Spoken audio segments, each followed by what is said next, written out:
ایک ہی طرح سے رٹ رٹ کرنا نہیں، سمجھا کے اس کے ذہن کے اندر بات کو بٹھانا کہ دوسرے طریقے سے یہی سوال پوچھا جائے تو اس کا جواب بھی یہی دیا جائے گا، اس طرح سے دیا جائے گا۔ وہ سوال خود استاد جو ہے اپنی طرف سے اب تیار کرے، تو تعلیم الاسلام میں سوال لکھا ہے وہ پڑھنا ہے، اور ایک اپنی طرف سے سوال تیار کر کے بھائی تم کو کس نے پیدا کیا؟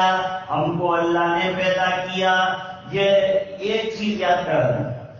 لیکن اب تم کو کس نے پیدا کیا اس کو دوسرے طریقے سے آپ سوال کریں کہ ہمارے پیدا کرنے والے کون ہیں، تو اس کو جواب دینا چاہیے کہ اللہ ہے۔ یہ جب تک نہیں ہوگا جب تک کہ آپ کے سوال اور جواب دونوں کو سمجھا نہیں دیں گے، وہاں تک بات اس کے پلے نہیں پڑے گی۔ خیر، میں لمبی بات نہیں کرنا چاہتا تھا، اور مولانا انور صاحب نے عجیب بات یہ کہی کہ وہ مجھے سننے آئے تھے، حالانکہ معاملہ اس سے برعکس ہے، میں ان کو سننے آیا اور بہت محظوظ ہوا اور بہت فائدہ ان کے علمی بیان سے ہوا الحمدللہ۔ ہم سننے آئے، ہم تو طالب علم ہیں، ہم نہیں تھے دنیا میں اور مدرسے کی دنیا میں نہیں تھے جب سے حضرت پڑھا رہے۔ ہماری حیثیت ہی کیا ہے؟ دو لفظ بولنے سے کوئی آدمی کوئی علامہ نہیں بن جاتا اور کوئی بہت بڑا نہیں بن جاتا۔ اس کی بڑائی اسی میں ہے کہ اپنے بڑوں کو بڑا سمجھے اور اپنے آپ کو مٹا کے رکھے اور فنا کر کے سمجھے۔ فنا کا درجہ بہت بڑا درجہ ہے، فنائی میں در حقیقت بقا کا راز مضمر ہے، اور جسے مرنا نہیں آتا اسے جینا نہیں آتا۔ اس لیے جو ہے حضرت نے بڑے قیمتی مواعظ سے ہمیں نوازا ہے۔ حضرت مفتی صاحب نے بہترین انداز میں ہم کو بات سمجھائی۔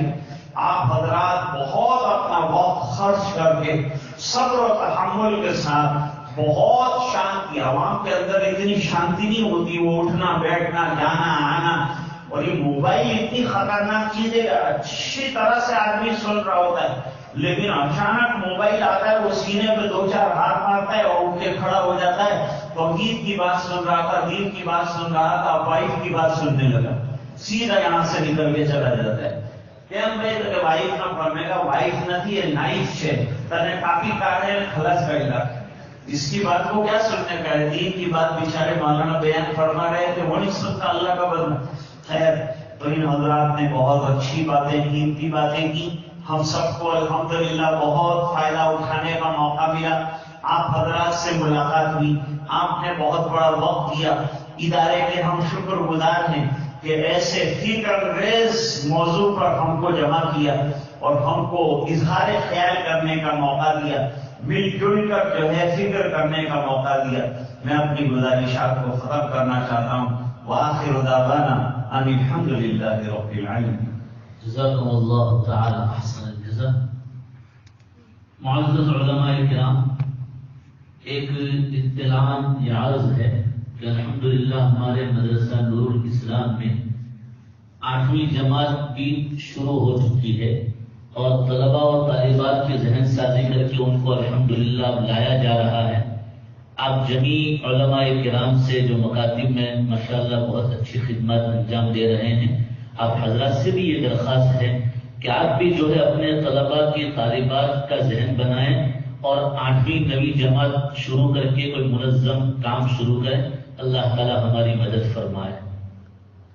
اور ایک اعلان یہ ہے کہ گیٹ پر سے جو پرچیاں آپ کو عنایت کی گئی ہیں، آپ اپنے مختصر تاثرات اس میں لکھ کر درج کر کے مولانا عبدالوحید صاحب اور مولانا عارف صاحب یا ہمیں کسی نہ کسی کو جمع کروا کر جائیں، انشاءاللہ آپ کا احسان رہے گا، اور اس کے تحت پھر ہمیں آگے کام کرنے کا موقع بھی ملے گا۔ اور ایک درخواست یہ بھی ہے کہ اپنے اپنے مقام پر بھی اس طرح کی محفلیں اور اس طرح جوڑنے کی آپ بھی کوشش کریں۔ اللہ تعالیٰ ہم سب کی سعی کو قبول فرمائے۔ حضرت والا سے درخواست ہے کہ دعا فرمائے۔ دعا کا حق بھی حقیقت میں تو حضرت کا ہی ہے، لیکن اب حکم دیا گیا ہے، اس بنا پر اس حکم کی تعمیل کرنا یہ بھی ادب کی بات ہے۔ اس بنا پر ان بزرگوں کے حکم ہی سے ہم لوگ دعاؤں کے لیے ہاتھ اٹھاتے ہیں۔ اللہم لک الحمد کما ینبغی لجلال وجہک وعظیم سلطانک، اللہم لا احصی ثناء علیک انت کما اثنیت علی نفسک، اللهم صل على سيدنا محمد كلما ذكره الذاكرون وكلما غفل عن ذكره الغافلون. رب اغفر وارحم وتجاوز عما تعلم إنك أنت الأعز الأكرم. اللهم إنا نسألك علما نافعا وعملا واسعا ورزقا وعملا صالحا ورزقا واسعا حلالا طيبا وشفاء من كل داء. اللهم إنا نسألك علما نافعا وعملا صالحا ورزقا واسعا وشفاء من كل داء. اللهم لك الحمد كله ولك الملك كله ولك الشكر كله وإليك يرجع الأمر كله. ربنا آتنا في الدنيا حسنة وفي الآخرة حسنة وقنا عذاب النار. اللهم افتح لنا بالخير واضمم لنا بالخير واجعل عواقب أمورنا بالخير بيدك الخير إنك على كل شيء قدير. اللهم احسن عاقبتنا في الأمور كلها واجرنا من خزي الدنيا وعذاب الآخرة. اللهم وفقنا لما تحب وترضى عدد ما تحب وترضى من القول والعمل والنية والهدى إنك على كل شيء قدير. اللهم اشف علالنا واسقامنا. اللهم اشف مرضانا ومرضى المسلمين وارحم موتانا وموتى المسلمين. اللهم إنا نعوذ بك من جهد البلاء ودرك الشقاء وسوء القضاء وشماتة الأعداء. اللهم ارفعنا البلاء والوباء والربا والزنا والزلازل والمحن وسوء الفتن ما ظهر منها وما بطن عن بلدنا هذه خاصة وعن سائر بلاد المسلمين عامة يا رب العالمین. اللہ ہمارے گناہوں کو معاف فرما، کوتاہیوں سے درگزر فرما، اپنا فضل اور کرم شامل حال فرما. اپنی بارگاہ میں اللہ اس مجلس کو قبول فرما. تیرے گھر میں بیٹھ کر جو دین کی باتیں کی اسے منظور فرما. اچھی باتوں پر ہمیں عمل کرنے کی توفیق عطا. اے اللہ ہمیں ایسا لائحہ بنانے والا بنا کہ ہماری نسلوں کے دین بچ جائیں، ان کی عقائد کی حفاظت ہو جائے، ان کے اعمال کی حفاظت ہو جائے. نسلوں میں دین کی بقا کے فیصلے فرما. جو مخالف ہوائیں چل رہی ہیں ان کو ختم فرما. سازگار ہوائیں جاری ساری فرما. ملک میں امن و امان کے فیصلے فرما. اے اللہ پوری ملت اسلامیہ کی حفاظت فرما. ناموس رسالت پر جو اعتراضات ہو رہے ہیں کرنے والوں کو اللہ سمجھ عطا فرما، اور جن کو سمجھ نہیں ہے اللہ غیر سے گرفت کی شکلیں پیدا فرما. اے الہ العالمین ہمیں جذبات سے کام لینے کے بجائے سمجھداری سے کام لینے کی توفیق عطا فرما. علماء کا جمع ہونا اور مکاتب کا نظام ہے اللہ منظم سے منظم طریقے سے چلانے کی توفیق عطا فرما. جو جدید اسلوب ہمارے سامنے آئے ہیں اللہ اس کے ذریعے سے ہمارے بچے بچیوں کی تربیت کی شکلیں ہمیں سمجھا دے اور ہمیں اپنے مقصد میں کامیاب فرما دے، اور اجلاس کو اپنے فضل سے منظور فرما دے، اور علماء کی تشریف آوری کو قبول فرما لے، اور یہ دعائیں اپنے فضل و کرم سے قبول فرما برحمتک یا رحمان. جزاکم اللہ تعالی حسن الجزا. علماء اعظام پھر ایک بار معذرت چاہتے